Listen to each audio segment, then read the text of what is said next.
கர்த்தருக்கு சோதரம் மகிமை உண்டாவதாக. இந்த நாள் குறிதான வாக்குத்தத்தை நம்ம தியானம் எடுத்துக்கொள்ளலாம். புலம்பல் 3வது அதிகாரம் 25வது வசனம் இப்படியாக சொல்லப்படுகிறது.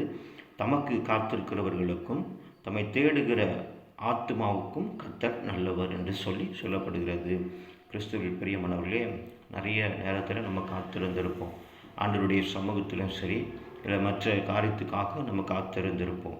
ஆனால் காத்திருந்தாலும் தோல்விகளை நம்ம சந்திக்கிறத நம்ம பார்க்குறோம் இல்லையா? சரிங்க, அப்படி இருக்கிற நிலைமையில் நம்ம இன்னும் எப்படியா தேடணும் அப்படின்றது தான் இந்த வசனம் நமக்கு கற்றுக் கொடுக்கிறது. சரிங்க, அடுத்து சொல்லக்கூடியதான வார்த்தை பாரு, தம்மை தேடுகிற ஆத்மாவுக்கும் கர்த்தர் நல்லவர் என்று சொல்லப்படுகிறது. ஆமாங்க, நம்ம தேடுகிறது முழு உள்ளத்தோடு கூட நம்ம அப்படியாய் தேடுகிறவர்களாக காணப்பட வேண்டும். அதாங்க, என் ஆத்மாவை கர்த்தரை ஸ்தோத்திரி. அதாவது ஆத்மாவில் இருந்து நம்ம என்ன பண்ணணும்னு சொன்னால் தேவனை நோக்கி பார்க்கிறவர்களாக காணப்பட வேண்டும். அப்படி பார்க்கிற பொழுது பாருங்க, அவர் நல்லவர் என்று சொல்லப்படுகிறது. ஆமாங்க, உங்களுடைய வாழ்க்கையில் நல்லவராக இருக்கிற இயேசு கிறிஸ்து உங்கள் வாழ்க்கையில் நல்லதை செய்ய போகிறாரு.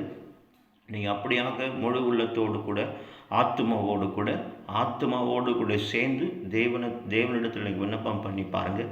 அப்பொழுது உங்கள் தேவைகள் எல்லாம் சந்திக்கப்படும். கர்த்தர் உங்களோடு கூட இருப்பாராக. ஆமென்.